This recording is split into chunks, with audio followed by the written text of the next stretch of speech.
Good. I'm never sure if it's like morning or afternoon at 10:30, right? So I'm going to say like good morning slash good afternoon, Holly. It's so nice to see you today. We were just catching up about the snow. Did you embrace playing in the snow? Did you embrace looking at the snow from inside? Where were you at these past few days? Definitely mostly staying inside, but we went and had dinner with my boyfriend's mom on Thursday. And so when we got there, we played a little bit, but it wasn't quite snowball snow at that point.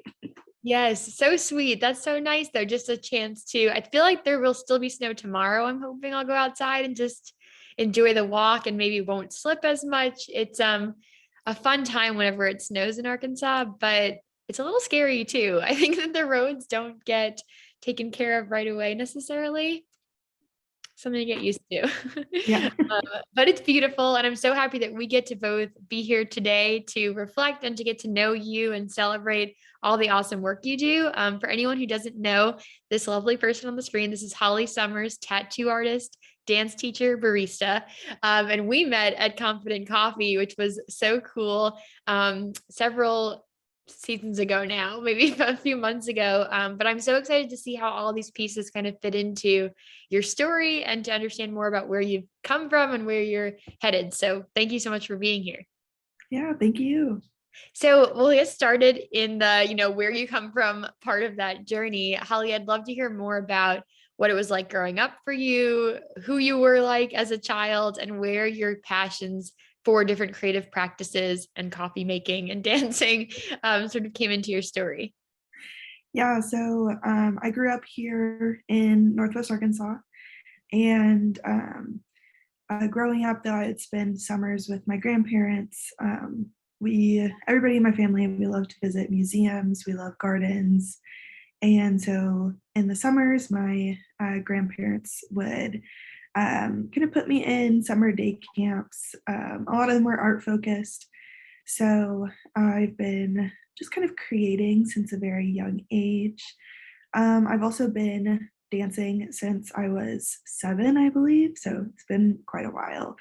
And the coffee stuff just recently started. So You I've never been a get big, addicted to espressos or anything like that. yeah, no, I've never been a big coffee drinker, but now I drink the decaf espresso. But yeah, so growing up, we didn't have a lot of money, so we didn't get new sketchbooks and crayons and colored pencils all the time. Really only like, the pack of crayons that you would take to school at the beginning of the year. But any piece of paper, I was always doodling in my notebooks in class, and sometimes I'd get in trouble for it, but that's just something that had to happen, I guess. But eventually made my way through high school. Didn't actually take very many art courses. I kind of just took what I needed to take to get through. Because at that point, I was kind of over school. I think all of us had a wall to hit at some point. But then I went to college, and I studied art in college. And I actually really did not like my time at the art school. All of my professors were great. I made a lot of friends. But critiquing is something that I've never really liked. I don't think anybody likes to be told what they did wrong. But that's kind of what um, turned me in towards tattooing, because tattoo artists, they get to do what they want, and they get to make what they want to make. And that appealed to me. I wasn't sure how I would make money as an artist when I was in school, and it's fun to see all of these different avenues that people can take. Yes, I think it is so encouraging to recognize, right? Being an artist is such an abstract thing. And so the way that you have found your niche in that world of creative practice is beautiful. I love to harp on, the doodles, right, from childhood. I think that those are so can be so telling of just, people and what they cared about. Do you remember when you were in those notebooks, when your teachers were noticing you kind of getting caught up in your special world? What were you doodling? Usually flowers, like vines all over the pages, which is totally reflective of what I do now too. I used to draw on myself all the time as well, which is hilarious now. Yeah, yeah. So also a lot of like kind of caricature style people, which I think is funny because I don't really like doing like portraits or anything now. But I there would always be an eyeball somewhere. Like everybody always was trying to get the perfect, most realistic eye, but would only ever do one because the other one was gonna be not the same. Early torture. Yeah, no, that's so cool. And it is so nice to see how your practice like carries through right to just what you were naturally inclined towards as a child. I think it's you know, a valid and important part of your journey too that you did go to art school, right? Maybe you would do it differently now, but like the fact that you spent those years like reckoning with that, showing up for the critiques is really maybe a significant part of your journey for better or worse. Um, I remember when we were getting to know each other, you shared a little bit about, trying different specializations in art school and how you ended up at, I think ultimately chose painting, right? Mhm. Can you speak to a little bit of that experience and maybe any helpful takeaways that you've had? Yeah, I actually am appreciative of the art school and the foundations program that they do because within foundations you are trying different mediums. So you have drawing, you have painting, you have sculpture, you have photography. There's a little bit of graphic design and like video making and stuff like that. So I was appreciative of the art school for introducing you to so many different varieties of art forms. And going in, I had planned on doing art education, which you can specialize within that, or you can just kind of do a broad generalization with your studies. And then I did a semester of like um, being a teacher's assistant, and I hated it. Oh my So God. I decided I would just do studio stuff. I wouldn't do the education side. But at that point, I was kind of lost. I took a printmaking class and I did some screen printing, which I loved. But with printmaking, like there's so many parts within it that I would have to take all of these other forms of printmaking. And that is a very expensive form of art as well, with all of the silk screens, the linoleum, the presses, the fancy paper. And so I was also being very conscious about cost. Um, Another form that I tried was photography, again, a very expensive one with all the camera equipment. I did have a camera, it has now passed on. It's Right. very old, it doesn't work anymore. Oh, And I kind of fell out of love with it. I enjoyed taking photos in high school, but once I got to the college level, it wasn't really my thing anymore. Lately, I have been interested in getting a new camera and getting back into it a little bit because photographing your work is such a big, important thing to do. mm. But after that, I took a painting class, hated it, which again is just, it's so funny how the first time you're introduced to something or you're doing something as you're younger and later on it just comes right back around and that's what you settle on. So I was taking a lot of drawing and painting classes and I really enjoyed those. I dabbled in sculpture a little bit. It was fun getting to learn how to weld, and I enjoy like doing like woodworking and stuff, but it was a little too intimidating for me, doing everything like it's so large scale and a little dangerous. Yeah. I remember I went to summer camp like 2 summers, not sleepaway, just the bus kind with my best friend.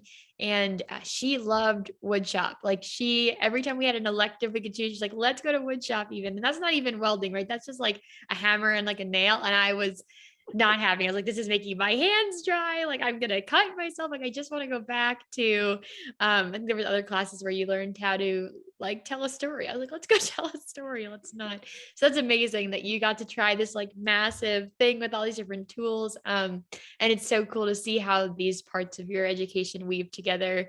To this awesome thing that you do now with your tattooing practice. But I think too, another thread in your story that I really admire is your kind of awareness of accessibility of different types of artistic practice. Not just for like for your life, but like in general, what that means for who shows up. And I think this is a cool segue to how you stumbled on Speakeasy Tattoo Lounge because of your own like stick and poke work, right? Like, can we go Yeah. there? That's so fun. Yeah, this is not like how I would recommend other people to do it. But I was getting tattooed by a friend of mine that I met in art school, and she was actually in her apprenticeship at the time. And while I was there, the owner, her mentor, came in, and her name's Sydney. Sydney came in and was just kind of checking in, and Ashley, my friend, was like, "Oh, you should look at like the stick and poke that Holly has." And I was like, "Oh yeah, whatever." Showed it to her, and Sydney was like, "Well, have you ever thought about tattooing?" And I was like, "Honestly, like kind of." Like strangely enough, that's something that my mom has brought up, but I never was too seriously thinking about it. And um, sorry, I just lost my train of thought. No, you're good. You hadn't been um, thinking about it, but then this woman or this person like came into your life and noticed your talent and it wasn't your mom. And what happened from there? yeah, so she told me that she was taking on another class of apprentices and that there was an application on the website, and that I would need to like put together a portfolio. There was like a mood board that I had to create, and like I've had Pinterest since I've had a laptop. Like I've had Pinterest for forever, but like never in my life had I made like an actual like mood board like all on one piece. And so I was like, which I now love them. So but yeah, she's like, just fill out the application. I'll be going through those soon and choosing within the next couple of months. And I was like, okay, like I was kind of just like, I'll think about it. And because at this point I was back in college working on a second bachelor's degree. And this time it was in biology. So very unrelated. I had done that for a year already, and I only had a year left of school. And so I had to weigh my options. Like, was I going to drop out and do the tattoo stuff? Was I going to stay and do both? Or was I just going to keep doing my biology stuff and then like push the tattooing till later? So that was something that I really had to think about, which ultimately I decided to do both and just try it out, and see if I could keep it all on my plate while also teaching dance. And eventually it was a little too much for my plate, and I withdrew from the university. So I put my biology degree on the back burner because I can do that again at any point. But the tattooing was here and now, and I knew I wanted to do it. So Wow. I think that willingness to pivot takes a lot of bravery, right? I feel like when we start on a course, like I don't know what it is. Maybe it's society, maybe it's some subconscious thing for humans. You'll have to let me know as you learn more about the humans and the animals and whatever in your degree. But it tells us like we have to stay the course, right? Or we have to do it in a linear way. And so often what makes more sense for our lives, I'm coming to understand, is this kind of zigzag, right? And so your willingness to ride that zigzag, it's so cool to see what's going to come um, from that attuneness to what you needed to do in that moment.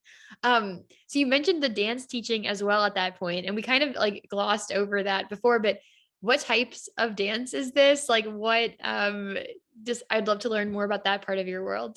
Yeah, I mainly teach tap dance. That which this is another like didn't know I was really into that until like later on. Because I like I said, I've done dance since I was 7. And at that point, I was just taking like, little kid, 7-year-old jazz classes. And then I started getting into ballet. I started getting into lyrical and contemporary. And then tap was kind of, it was kind of like on the back burner. It was like the last class I wanted to go to. It's really hard. It's very like cardio intensive as opposed to some of the other dance forms. And tap is very like stop and go. And so it's a lot and it's very different. So you can't really apply other classes to tap, like jazz, ballet, lyrical, those all kind of intermingle with each other. Like if you're doing a pirouette in one, like what a pirouette is. But in tap, like, and there's so many different words for the same step as well. Yeah. Like if I said I was gonna do a Shirley Temple and somebody else is like, I don't know what that is, then I would have to say, okay, well, it's also called a Broadway, it's also called a Manhattan. Like it's just a very different dance style. But I got older and I still kept taking it because it was required for us that were competing. So I competitively danced. And then eventually I was good at it. And so I started liking it more. And I ended up doing a tap duet with one of my close friends from the dance studio. And we like won all sorts of awards and stuff. And now I took a couple years off when I was in college, but went back to the studio and started teaching. So I've been at the same studio the whole time as well. That's amazing. What a cool way to get it, to have it like stay in your life, right? But it's purpose not in your life, where like the way you show up there gets to evolve from student to teacher. I'm sure they're really appreciative that you have stayed the course with them. So you have the dance going on, you've got the tattooing going on. There's another arm of your life that is the coffee making. How do these things like speak to each other, right? Like another, I think, falsification could be that we need to have one thing and do it all the time, but it sounds like maybe you get a lot of energy from having your different passions be part of your everyday life in more balanced ways. What's that like for you? Yeah, I mean, I love meeting people. I love talking to people, and working at a coffee shop is the perfect place to do that. The coffee shop is also in the same building as the dance studio. They're just on opposite ends from each other. And so I started visiting Confident whenever they opened, because they would close like right before my class started. So I'd go down and get some coffee or tea before dance class. And now, like, whenever we're giving gifts with each other at the dance studio, it's usually a Confident gift card. And parents will often get us gift cards for there as well. And so, whenever I withdrew from school and was just doing the tattooing and then the dance teaching, I needed another job. And I was talking with Amber, who's the owner of Confident, and she's like, I was kind of like, yeah, I need a job. I don't know where I'm going to find one. I'm looking, all of this. And she's like, work here. You're here all the time, anyways. Like, we're going to need more people. So just work here. And I was like, I don't know. Like, I've worked food service before. So, like, I, I wasn't really a big fan of it, but like I don't know, like let me think about it. I've got an interview, or I've got like, people responding for some other stuff. So which a week later I went back to her and I was like, okay, like, are you still offering that job? Because I need it. So we never had this is another thing that's like not a conventional thing, because we never had an interview. I never filled out an application. We just sat down and she was like, okay, what's your availability? Are you going to be okay with this job pace? Because at the time, I was going through physical therapy on my hand because I have arthritis. Wow. So she was like, can you be a barista? Because you're going through this physical therapy right now. And I was like, give me a week. I will, like, because I was just starting physical therapy. I was like, let me kind of feel it out. And I'll talk to the therapist and see like what she thinks.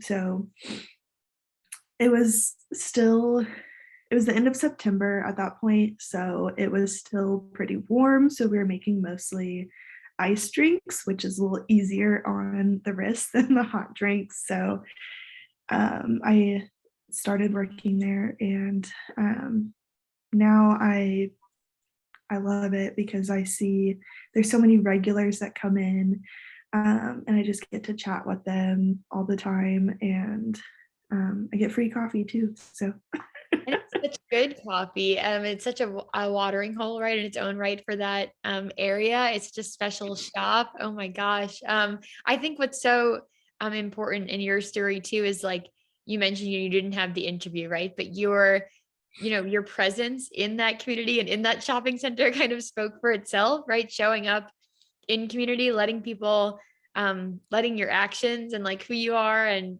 your own community that you have within that like kind of speak for you is I think such an important part of how we become who we're supposed to be or where we're supposed to be. Right now, I'm exploring the idea of moving, right? And the hardest part is that I have such community here and people who can vouch for me and that like that's just so precious. And that's so cool how you've been able to use that to build out these different parts of your story, just like at the tattoo parlor with the friend who spoke up for your stick and poke.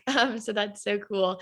And I think another thing that I really um love and admire about where you're at in your journey is the kind of the values of the organizations you're associated with. So Confident and Speakeasy Tattoo Lounge, and I'm sure your dance studio too, both have really important I think goals and ways that they address kind of gaps in the way things are otherwise done in their respective um, worlds or industries. Can you speak a little bit about those values? yeah, the coffee shop for one is owned by a woman, and currently all woman staffed as well, which is not intentional. That's just how it's worked out. But she works very closely with woman owned farms, and brings beans in because she roasts all of her own coffee, but brings in beans for us to use from, like I said, woman-owned farms. They're all fair trade certified. So everybody that is working on the farm is getting paid a living wage, and there's no like child labor or anything like that. Amber also, whenever she first starts working with the new farm, often she will go and visit it, so that she knows what is happening on their farm and how they're processing and everything like that. At the tattoo shop, it is woman owned. Sydney is the owner. And so she's creating a space for women in the tattoo world as well. It is a very male dominated profession. When you think of traditional tattooing, you think of Navy men like getting tattooed with often like rusty needles and getting like the little like sailor ladies like pinups tattooed on their arms, on their biceps and stuff. So Sydney's really trying to break that stereotype and bring in more women as well as more LGBTQ people as well. So she likes to say that Speakeasy is women and queer owned. So queer people, in my opinion, are some of the most creative and most talented people that I know. And so her creating a safe space for them to learn and kind of grow in their own profession is really, I really appreciate that. Also, the tradition of doing a tattoo apprenticeship is very controversial, especially right now with new tattoo schools coming out. Sydney went through a pretty intense apprenticeship. Her mentor, I believe he was a Marine, and so he was very intense. A lot of mentors will make the apprentices work just like in the shop for a year or 2 years before even letting them put pen on paper, let alone ink on skin.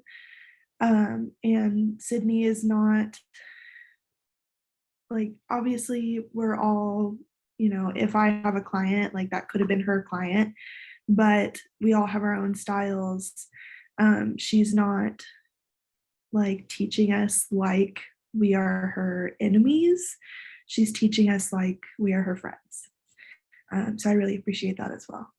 Yeah, I mean, that should be the norm, right? It's so weird to have to consider that special, right? Like, the relationship I feel like between a teacher and an apprentice, or however you say it, is so like precious and vulnerable, and so cool to get to do it with someone that you get to admire and get along with, and also have that encouragement to develop your own style rather than be a carbon copy of someone who already exists. So I think that's really, really cool.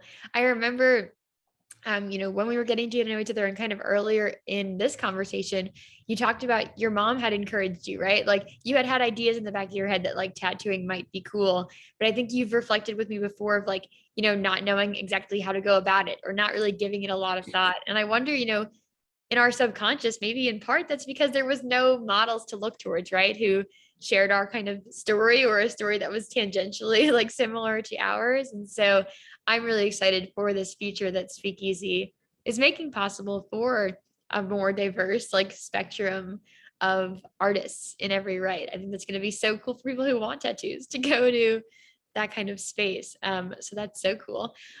You mentioned, having your own style and every other artist having their own style. I'd love to hear more about what your style is, and if you went into this apprenticeship knowing that, or kind of how you came into what is going to be your style. Yeah, I definitely did not know what style I wanted to kind of hone in on. I knew kind of the subject matter that I would want to work with. I'm all about, the natural stuff, flowers and vines and, like birds and stuff like that, insects. But there's so many different ways to, draw them. So I I still kind of am like dabbling in a couple of different styles. And anytime there's a couple of us at the shop, a couple of us apprentices that are like, I'm still trying to work on my style. And Sydney has said before, she's like, those of you that think you still need to work on your style have like the most structured style so far. And so it's kind of funny to see like how, like for me, I'm like, well, I'm just drawing it how I want and like how I think it'll look best. But like this sheet looks different stylistically than this sheet. And so I'm is this one my style? Is this one my style? Or are both of these my style? And just, you know, if you think about it, me drawing it the way that I think looks best, that is my style. So it has taken a lot of time to just like kind of make myself like, just to tell myself that I don't have to conform to one style. I don't have to just pick one thing. I can, you know, I can do a variety of stuff. So I kind of um, work mostly in like the illustrative style, I would say, with all of the like flowers and plants that I draw. But also there is some traditional values that I really like. One of my most recent sheets is like bold line work, solid color, and that's a very traditional approach to tattooing. But I think that with that subject matter, it works really well. And I really enjoy thick, bold lines in tattoos. They're really fun. They're really satisfying as well. Yeah. Oh, that's so cool. And I took some screenshots from your work so that we could kind of reflect on them while we learn what your style is like and who you are as an artist. So I'm so excited to speak a little bit more pointedly about some of the stuff on the screen and also how it kind of fits into this apprenticeship, right? So I like it blew my mind when I was on your Instagram and I saw this in the top left, like the pigskin situation. Like, oh my gosh, I want to know so much more about how you practice this stuff. Yeah, so the first like month or two of our apprenticeship was just pen and paper, or in my case, iPad and iPad pencil, you know. And so that's just like we had assignments, and then we started using these practice machines on practice skin. We have used real pig skin, and it's pretty disgusting. It's not my favorite. It starts to smell. And it's not actually, it is pretty similar. It is more similar to human skin than like the other fake skins that we use that are like silicone. But pig skin is actually still very different from human skin. For one, it's dead. So it doesn't respond in the same way as like skin would on a client. But it does take like color and line work a lot better than some of the like silicone skins that we're working on. And then once we've just practiced enough line work, and she kind of as has been doing our apprenticeship in sections. So first we are perfecting our line work. And then at that point, we were able to start tattooing on real people. And then we're practicing our color packing or our shading. And then at that point, we can start doing color packing and shading on real people. So kind of taking it in chunks, because Sydney has shown us her first tattoo, and it's like full color, it's like bold line work, and she's like, it's really bad. So I'm glad that we were able to take it kind of slowly and just kind of step by step. Yes. There's so much in that that I want to unpack, but I think the first thing that really stands out to me, I'm in this internship now, right? And it's direct practice work and social work. So I'm meeting with clients. And I remember the first day, the first appointment, my boss was like, you're gonna dive in, right? And you're gonna figure it out. And I'm thinking about you in this first tattooing of a real person situation, right? Like, how did you kind of get grounded? Like, because you have to be pretty calm, right? You're moving a needle on someone's body and it's going to be with them for a long time. Like, did you receive some wisdom that you took into that? Did you have like something that kept you kind of zen? What happened there? So the first time that I did it, I actually did one on myself.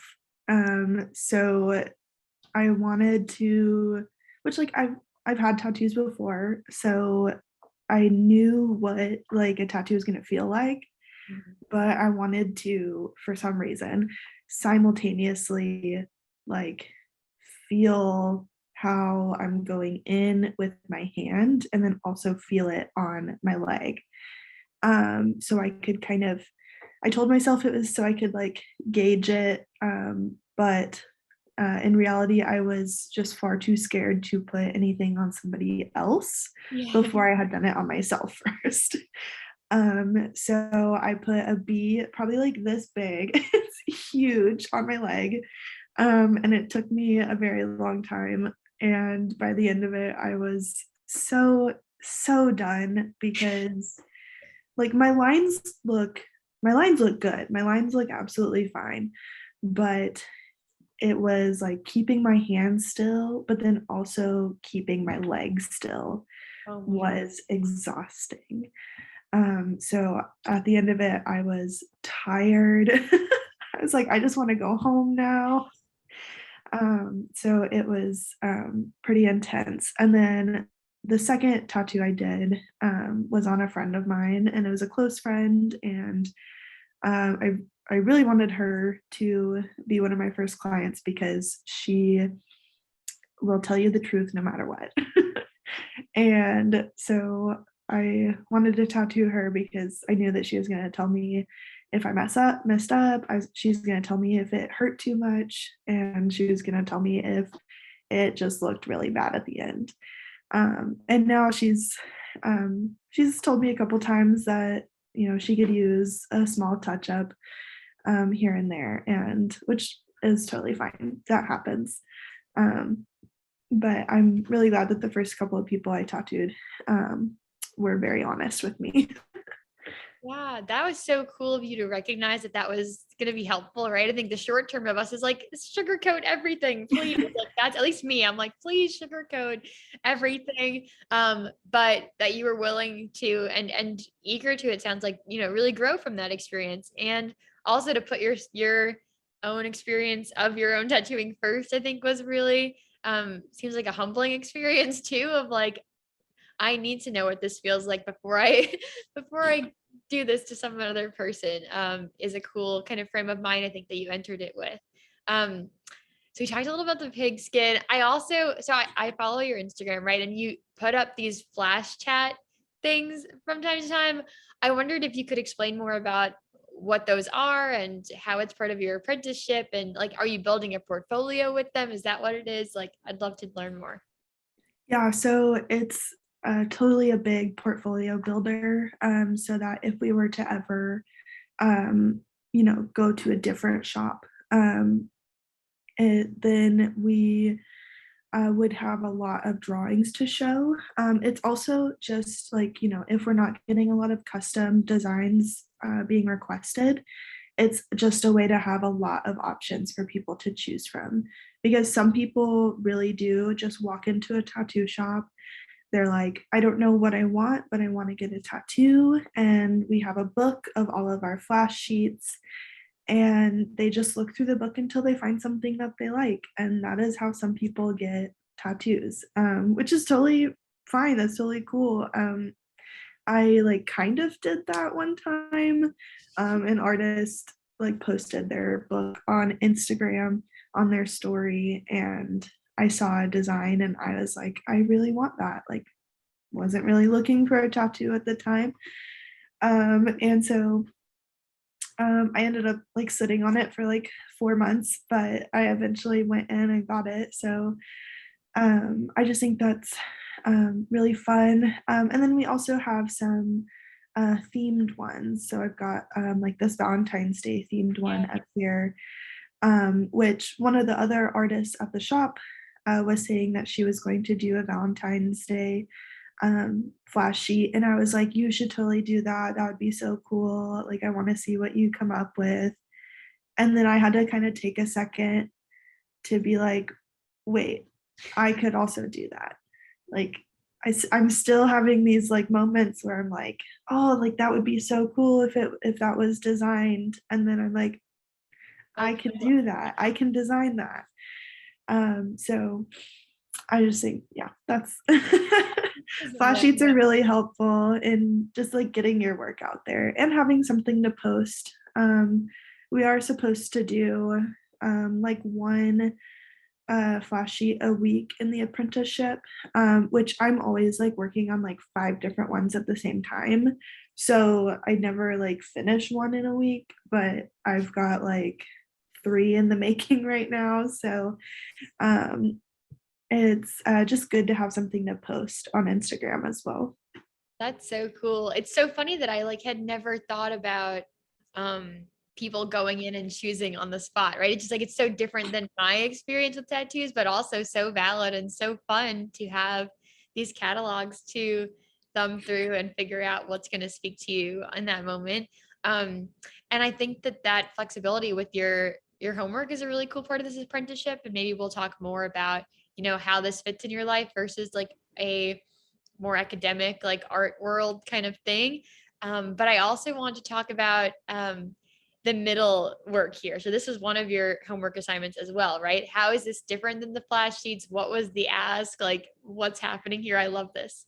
Yeah, so this was at the beginning of our apprenticeship, we had a really big assignment and it had 5 or 6 different parts to it. And we had to, do the first part before we could move on to the second. And this was the very last part of that assignment. And that assignment was to get us used to drawing in different styles. So this was the last one. It was one of the bigger pieces. So we had a style that we had to draw in. We had a subject matter that was chosen for us. And then we had a location on the body that was also chosen for us. So this one here in the middle, it was a cartoon style drawing. A lot of people actually ended up going more in like a Japanese, like manga kind of style. But I was more interested in kind of like I guess like Adventure Time, like Cartoon Network, Yeah. Disney kind of cartoon styling. Our subject matter was like folklore or urban legends. And I had a really hard time coming up with something at first. But my mom is really big into Bigfoot and Sasquatches and stuff like that. So I was like, I'm gonna do a Bigfoot tattoo for my mom. I don't, she'll probably never actually get it, but I think that she would totally like it. She said that she likes it, but I don't think she'd actually get it. Maybe I'll be her Um, back one day though. No. yeah. And then the location for it on the body, it's supposed to be like an upper thigh piece. So I kind of have it positioned like almost like going up on the hip at the top there. So it was pretty interesting to um, kind of shape it in a way that would go with the body part. And then um, we also had a color palette to work with as well. I totally forgot about that. So we could have, I think like the purple, the blue, and the green were all part of this color palette, but then we could push the like value up or down and the saturation up or down. So it was a pretty intense project, but being one of the first couple of things that we did in the apprenticeship, it was really helpful and is also really fun. Yes, I love the subject matter. I think it's so cool. Who doesn't love a Bigfoot moment, right? Or a Sasquatch moment? And you had mentioned these terms. I don't remember what they were exactly, but with colors before, of like different types of skills for coloring Mhm. tattoos. Like if you were to do this on someone's body, like this would take a lot of time to color in, right? What can you tell me more about those terms and what the color practice is like? Yeah, so there's color packing. So that is like, so this tattoo would basically have just like a whole bunch of color packing. That's just like a flat like field of color. in a tattoo. There's also color blending. So if I had like two colors like kind of melting into one another, that would take even longer because you have to go slower with that to get the blending right. Because you really have to like bring the two colors and let them meet, and you can have them overlap just a little bit, but since it's skin that you're working on and not like paper or an iPad or canvas, you have to be wary of overworking the skin because you don't want to scar the person. If you overwork the skin, the color could come out as it's healing and it could heal very patchy. So it's definitely a very intimidating part of the tattoo process because also as you're tattooing, like you can't really like go over lines that you've already done because that could again like scar or um, just really affect how it heals. So color is really fun though.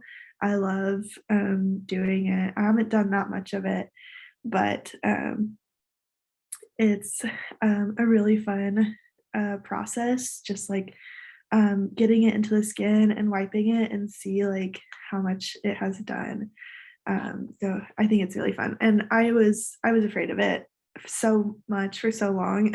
I thought I was just going to do line work forever. But no, I really like color packing, and I am hopeful to have some um, clients that want some more color on them. Yes, it's so fun. I'm glad that you are leaning into it so that I can get a tattoo from you one day that is super colorful. Yes. And you talked about, I think, is there like glitter effects that you can create with color? Like, that is so cool. Yeah, there's a lot of different effects. The glitter effect uses like several colors, and then you're just doing it one dot at a time, and then kind of like just barely overlapping the dots. So it just looks like a conglomeration of all of these colors, and it looks glittery and it looks super cool. It looks like confetti. That's so It's really fun. Recently, I've seen on like Instagram and TikTok artists that are doing tattoos that look like you just took some paint and like smeared it on the skin, which is super cool. There are some artists that specialize in like stitched tattoos, so it looks like it's embroidered in the skin, which is like it kind of creeps me out, but I think they're so cool. Um, yes. and some artists specialize in tattoos that look like stickers or like holographic. And then there's also um, UV reactive ink. So if you shine a black light on it, it glows, which is actually uh, not approved for use in Arkansas. So I can't use that unless they approve that. But I think it's super cool. And seeing people that do like 3D looking designs with like red and blue ink. Oh my gosh, that's so wild. And I had no idea like the UV one and then like also it being illegal. It's fascinating that there's so many different considerations, but it also sounds like this is a field where you can have a lot of continuing education if you want to. There's always something new for you Yes. to become really good at. So that's cool. Yeah, it's very much like cosmetology, like school. There's always new techniques that hairstylists are learning. Like we didn't know what balayage was 10 years ago, and now everybody knows how to balayage. Yeah. And so with tattooing, there's been a lot of development. There's always new things to learn. And even with the machinery, like in the image of me on the screen there, the machine that I'm using there, it just uses a battery pack. It doesn't have a cord. So I'm not like connected to anything. I can get up and walk around with it, or move it in any way that I want to. And it's also a rotary machine. It's a pin style, so it's a lot more comfortable in the hand. It has a lot less vibration.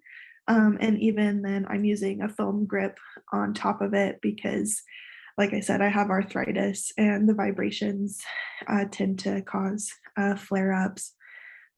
So, uh, old coil machines that are like the traditional, they're very loud. They make that high pitched buzzing noise that's like quintessential in a tattoo shop, but they're very rough on your joints, and that's another thing that's kind of a traditionalist versus like newcomers is like traditionalists think that you should like learn on a coil machine before even like attempting to use a rotary pin machine. So I mean, if you want to use a coil machine, use a coil machine. Like, Yes. just use what you want. I think that's so true. And like we can evolve. Like if people still want to hear that quintessential noise, like we can get it through YouTube. We don't have Yeah. you don't have to have the machine for it to have that noise, right? The movie theaters have the popcorn smell, the new cars have the new car smell, and these things don't exist anymore. So I love that. And one more thing on this middle piece, um, you talked about just like it's so cool. I love it.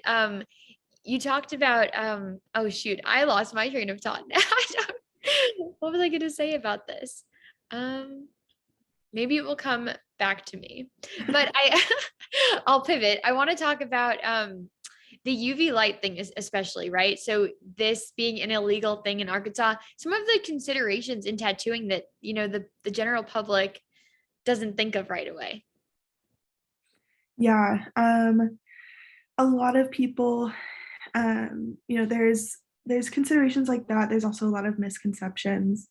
A lot of people, when they think of a tattoo shop, they're gonna think of, that loud buzzing noise. They're gonna think of old burly sailormen, and they're gonna think it's like a gross place where drunk people go at 2 a.m. to get like a mistake.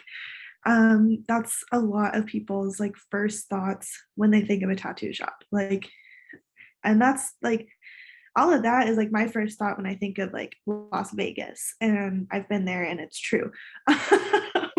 But tattoo shops are, um, they are advised by the health department. There are so many different health codes that they have to follow.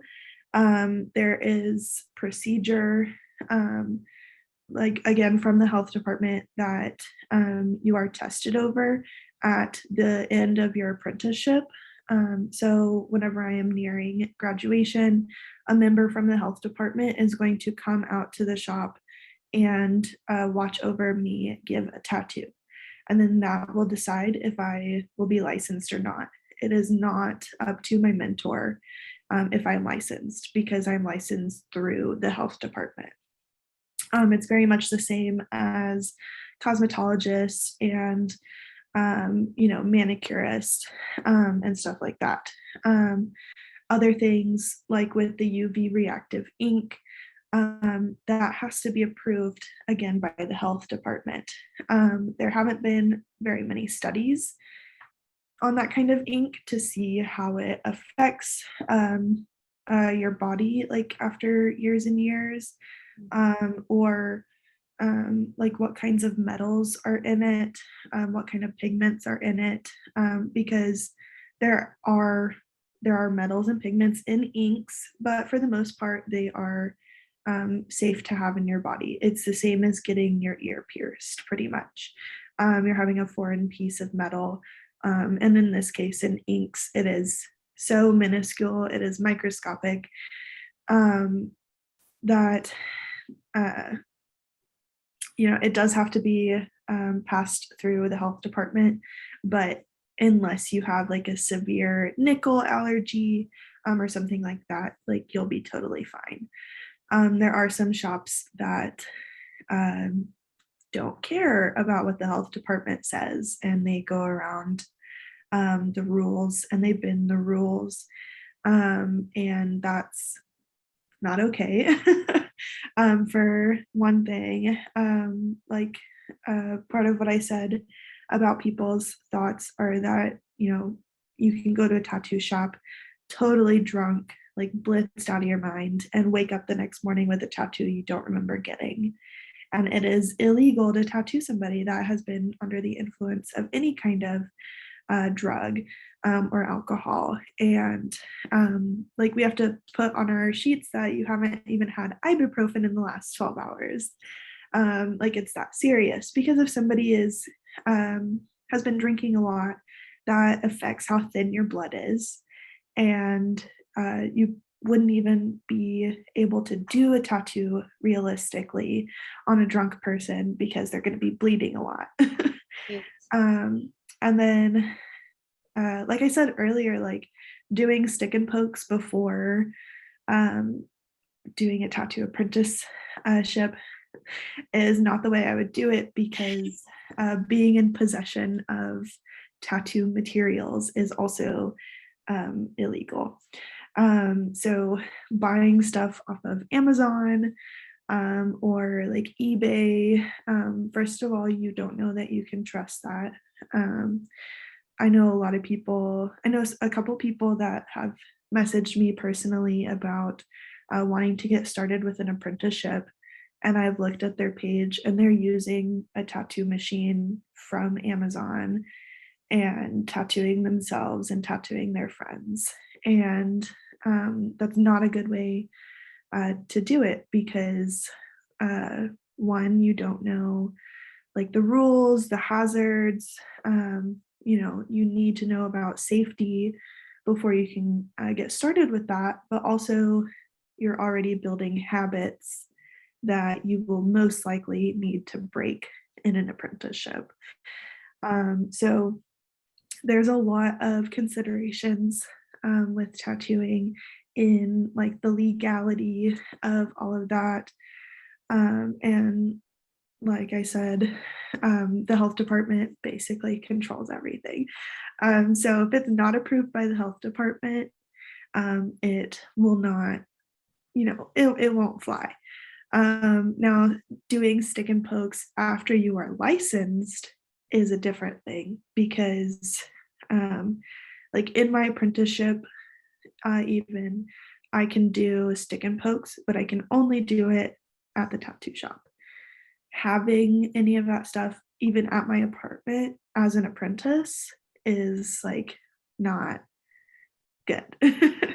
Not saying I have any of that stuff, but It's so cool that there's so much intention in it, as there should be, but that we're not always like super privy to, or like care to really research sufficiently. It does bring me back to what I was going to ask you before. You were talking with that work, right? You had a certain like spectrum of colors you could use, and you could change the gradation. Like, I don't know what the word is, but you could change like how they show up, right? And you use your iPad for this stuff. So I'm thinking now about these people who are buying this equipment on Amazon right now. That's not the right path for them, but they can use other tools to practice drawing, right? To practice their design work. But does that need to be cost prohibitive? Like, do you need to do it on an iPad? Are there people you're in your apprenticeship with who prefer to draw on paper? Like, how does that come up, and how would you encourage that person who is not yet in the apprenticeship but wants to practice? Yeah, absolutely. I know a lot of tattoo artists use iPads nowadays because it is so easy to draw something. You can change it really quick. You can erase things really well, and then you can like print it off directly from the iPad. So I know a lot of tattoo artists are using iPads these days, but you don't need one. I think most of the other apprentices have one, but most of them like bought it for the apprenticeship. I've had my iPad for 2 or 3 years now, because I used it in school. I used my school money to purchase it, so I took notes on it, but I was also drawing on it because that's what I do. um, and But I don't think that people need to have an iPad in order to do an apprenticeship or even be a tattoo artist. There are plenty of artists that still work pencil and paper and pen and ink and paint and stuff like that. So it's I'm very conscious about cost, like I said before. And if I didn't already have my iPad, I wouldn't be able to afford it right now. That's for sure. But I do think that it's a very useful tool, but I would be totally fine with just using, paper and pencil and maybe like borrowing one of the other apprentices' iPads every now and then. I know that like if I was just, if I was tattooing and somebody else's iPad died or somebody wanted to trace something, they'd be absolutely welcome to use my tools because, like I said earlier, we're all together. We're in a class. We're not enemies. So it's all about helping each other. But yeah, if people are interested in tattooing, definitely, working on a portfolio is the biggest part. Doing research on how your state does apprenticeships because it's different for every state. Um, Doing your research on what shops offer apprenticeships, and then doing your research on those shops because some of them that do offer apprenticeships are doing shady, under the table things. So it's definitely good to ask around, ask people, which is why like I said, I've had a couple people ask me about like apprenticeships and stuff, and I'm totally fine with answering those questions. I'm totally open and saying like I have not had the most like typical way of doing it. Like, I was basically offered the apprenticeship. But I'm still, I'm transparent in that, but I'm also transparent in the cost of the apprenticeship. It is a pricey thing, but like at Speakeasy, we're on like payment plans, or like for every tattoo I do in my apprenticeship, 50% of the cost goes towards my apprenticeship fee. The other 50% is mine, and then the tip is mine as well. Which at this point, since I have two other jobs outside of the tattooing, I just give her 100% of like the tattoo price and just keep the tip right now. So um, it is expensive, but if it's what you want to do, it's cheaper than going to the university. It's cheaper than cosmetology school. It's cheaper than a lot of different things. It's cheaper than some trade schools.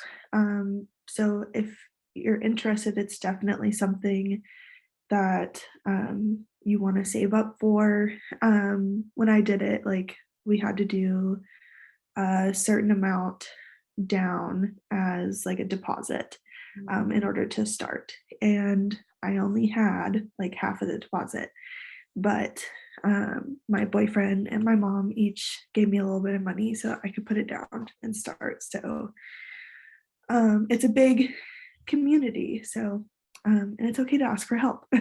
Yes, I think it's so cool and like resilient and flexible the way that you keep perspective, that you do lean into community and also let community lean into you, right? There's some reciprocity to that and paying it forward, which is awesome. And so I love to hear those things and I thank you for sharing them. On the flip side of, so not the person who wants to be a tattoo artist, but the person who wants to go get a tattoo from a place that they can feel proud of or feel safe in, what sort of things should they be looking for? Like, how can you be an informed consumer? Yeah, so definitely just like for those that are interested in an apprenticeship, for those that want to get a tattoo, definitely look at the shops, look at not just the artists, but the shop that they work at. Because, um, like I said, some shops do some kind of shady stuff, some shady dealings. And if they're doing that with like their apprenticeship, they're also probably not following all health department protocols. So just keep in mind, um, sometimes with price, you get what you pay for. Tattoos are permanent, so they are going to be expensive. But if you have a budget, you can totally tell the tattoo artist about it. We are not here to, con you out of your money. We are here to make a piece of art for you that's going to last forever. If you want something, um, like I said, within a budget, absolutely be transparent about that at the beginning. Don't have a design drawn up and then come in and say, oh, can you actually do it half that size because I only have half that amount of money? Because that's,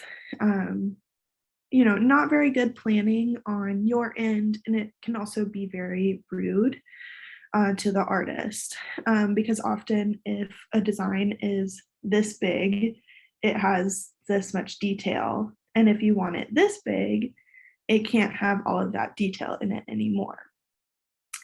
Other things, if you want something changed, absolutely be, upfront about that. If a tattoo artist is complaining about like moving the stencil or changing the angle of a leaf or something like that, that is a red flag that they're not going to care about you very much. So you want to make sure that you are very honest about what you think. And if if you need a break, make sure you get that across as well. Also, there's been a lot of posts on Instagram that I've seen going around talking about if you need, like, if you have a tattoo appointment and you're kind of just having a bad day, or you've got just something like coming up in your life, and you just need like a quiet appointment, you don't want music, you don't want to talk or anything like that. um, I've seen a lot of artists posting that they're totally okay with that, that you can have your little quiet time, they'll just get to work, and honestly, the appointment will probably go by faster that way anyways. But artists are very accommodating. That's what we're here for. We are accommodating what you want. So, don't be afraid, do your research, and, make sure that you're, um, being responsible with your time and your money, as well. Yeah. Oh, those are such good, like little nuggets of wisdom. So I'm so appreciative for you sharing those. So as we abstract, a little bit now from the work, from the day to day of it, I'd love to hear from you. Why you perceive that body art matters, right? What keeps inspiring and motivating you? I read this research from the U of A, actually. This person interviewed trauma survivors who got tattoos as a way of processing. And it really opened my mind just the so many different ways that people turn to tattoos for big, heavy things like that, right? For celebration, for randomness in the in between. Like, but I'd love to hear your perspective. Yeah, I have my notes here, and one of the things that I wrote down is that it's like a timeline or a scrapbook, but it's on your body forever, and a lot of people can see it, half the time. But it's a good thing to, you can look back on a tattoo and think like, oh, it's, even if it's one that you don't really like anymore, you can look back on it and be like, I was a pretty fun person back then. Like it's just a fun timeline. And then of course, like self-expression is always going to be like the number one thing when it comes to art in any form. But being able to tell people without actually telling people, like, hey, I really like butterflies. I have 3 butterflies tattooed on me. Like, I love butterflies. But also, like, um, sometimes so like on this arm, I've got like colorful tattoos. And then on this arm, I have like dark, like black work tattoos. And so I'm kind of like, well, this is my serious side. And this is my fun side. So it's just, some people are very like, they have a theme for their whole body. And like that's totally fine. And that's super cool. And then some people like me, I'm just like, I like it, I want it on me. Like a lot of people actually started going by tattoo collector. So those are people that are looking more at the artist of the tattoo, the design or like the style, and less about the meaning for themselves. So they're just collecting all of these pieces, and I think it's super cool. It's kind of like an NFT where like you are the only Yes. person that owns that, and it is super cool. Um, but I think it's important for people to express themselves however they want. If you want 25 tattoos all over your body, that's totally fine. If you just want one tattoo on the inside of your ankle so your mom doesn't see when you go home for Thanksgiving, like that's totally fine. And if you don't want any tattoos, there's literally nobody like walking around trying to convince you to get a tattoo. I mean, I might now because because I want your money, but No, that's so cool. And it's so inspiring. I'm so jazzed to learn more about these tattoo collectors. Like I can see this becoming a feature I'm very interested in. So thank you for sharing that. As we do get to a close, and it's been so much fun. There's this final like 2 to 3 parter that I love to throw at people, which is, what do you want people to leave knowing about you and your work? And what are you really looking forward to right now? yeah.